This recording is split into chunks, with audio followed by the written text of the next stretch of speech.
So 1, 2, 3, start.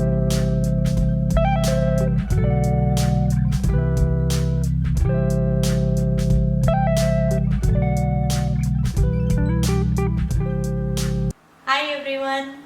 Welcome back to our channel Creating Funneries. And now as you all know that we have migrated to Canada from Dubai, and this video was long due, the process of coming to Canada, the way somebody guided us and helped us to come here without paying any to the agencies which are there to help you complete your process. Somebody guided us, we followed the steps which were there.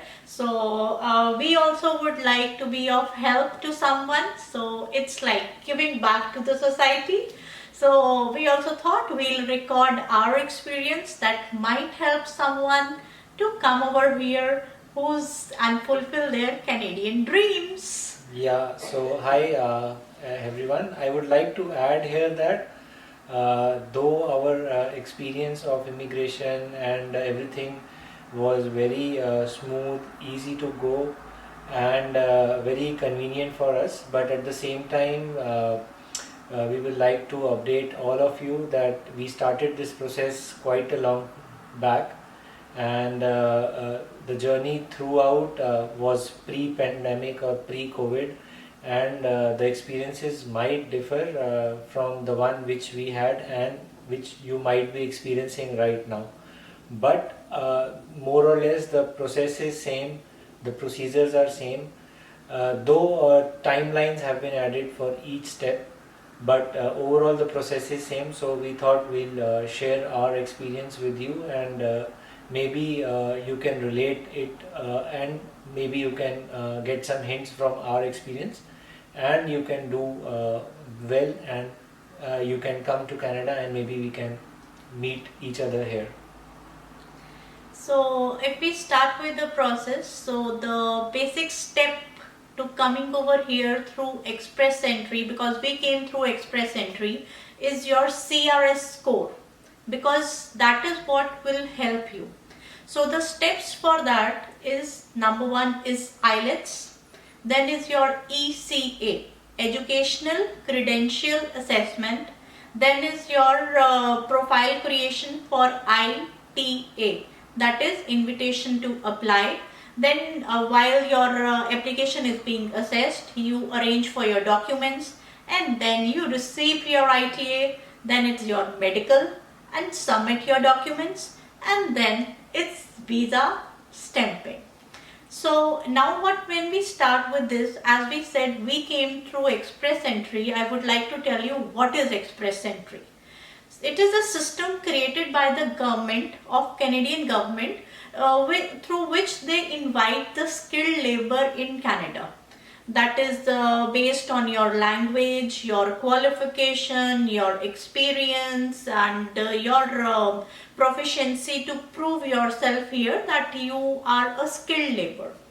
And now in this video, as we go along, I would say the first step is your IELTS, because this is the only thing that can help you improve your CRS score. Other things are already, they are already happened in your life. You have already cleared those things. So you cannot more or less change them. But IELTS, you can do something in that.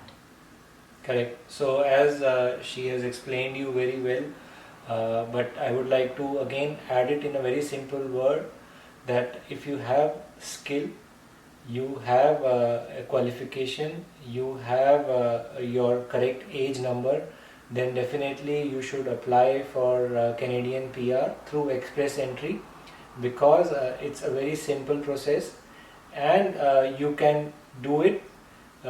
From my side, the only tips or guidance will be you to be as accurate as you can, and be transparent with the system, because there are multiple checks and balances which can put you in a difficult situation later on.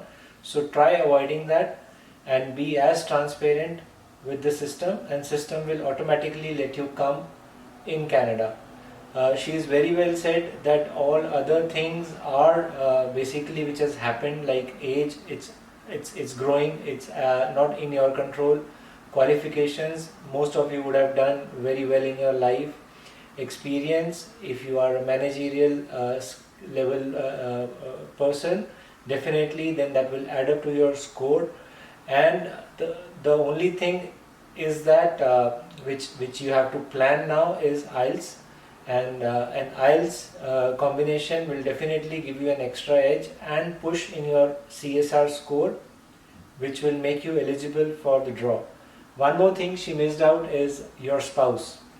If you are unmarried, then definitely you can marry to a very qualified girl or a boy who can add up to your score, and definitely you can choose an option of making him or her as a primary applicant, who can give you an additional score, and you can meet the threshold.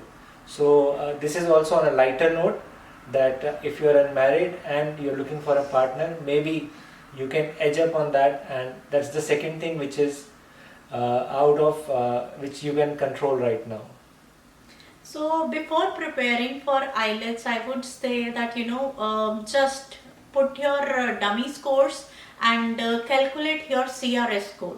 This calculation of CRS score is free of cost. You can directly go to the websites, put all other things, your qualification, your age, your marital status, your spouse, and then you can just put dummy scores, so that you know in advance what score you have to achieve in IELTS to get into the pool of express entry. So this link for the CRS score would be there in the description. You can just click on that and put all other details as true as to possible, and then a dummy IELTS score, and then you can calculate your CRS score, so that you know what is your target. In our case, we started with IELTS only, and because we had liberty of time, so we wanted to have a good score before we start the other process. So as soon as we sat for the exam, we got the results which were giving us a very good score.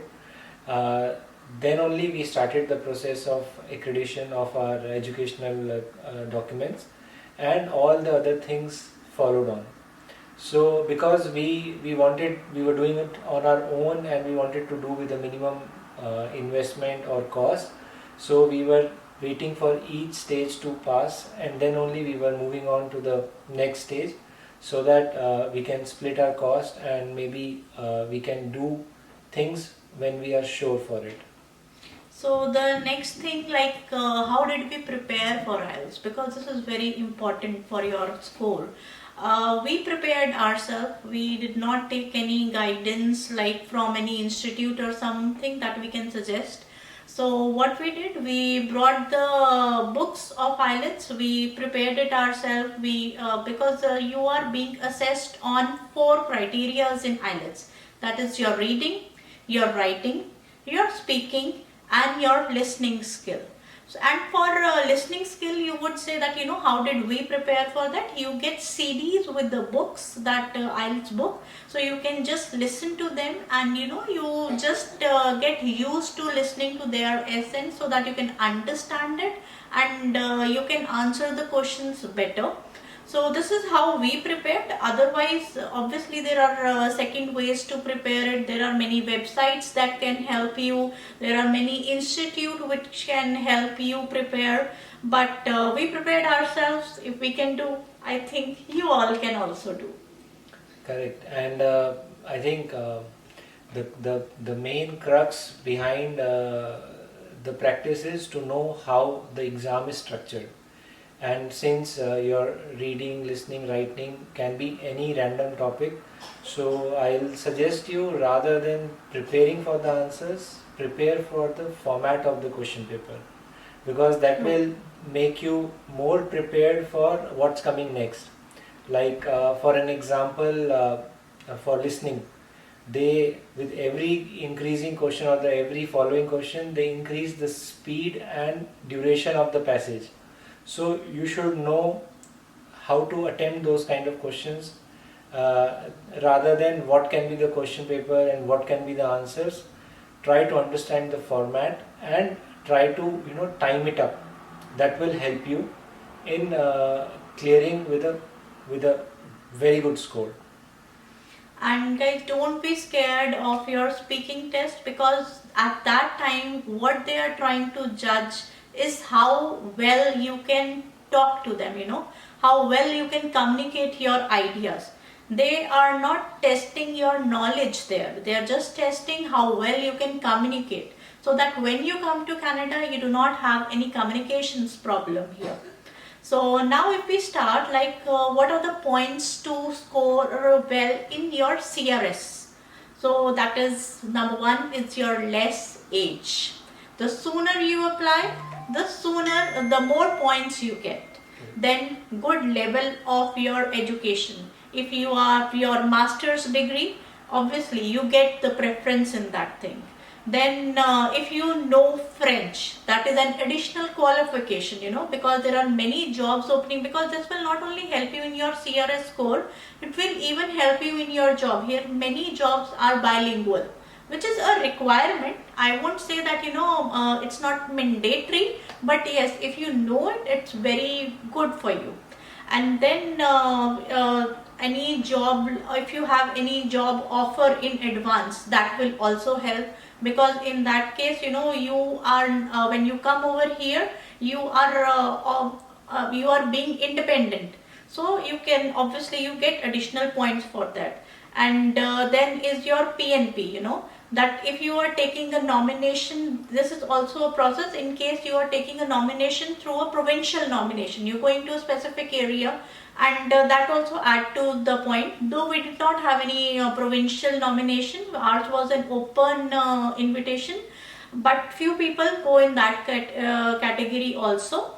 And then if you have any brother or sister in Canada, that also gives you additional point. Or if your spouse is from Canada, or he has done any qualification, any education from Canada, that can also give you extra points. And last is, but not the least, your IELTS score. Correct. So as she has explained very well, the various factors which can affect your CSR score, the key things for you to look and which you can control is definitely your IELTS score.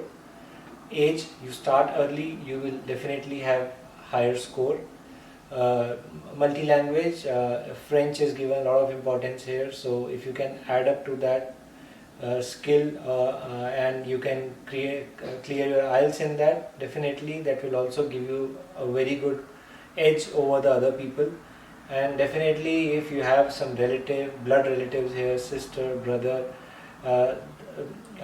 they will also add up to the score. So when we applied, we didn't get the benefit of siblings in our express entry CSR score, but definitely it was introduced later on in 2018 or 19. After that, the people are able to get benefit of this.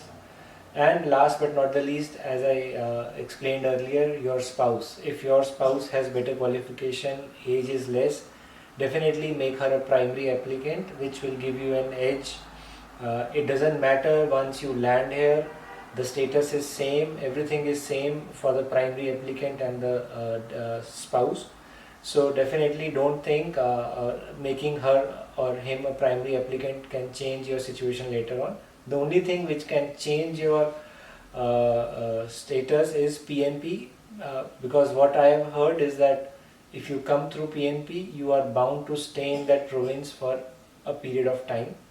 Definitely, I don't have full clarity on that, but if you want, I can write in the comment box. We will try to search for it and update you on that.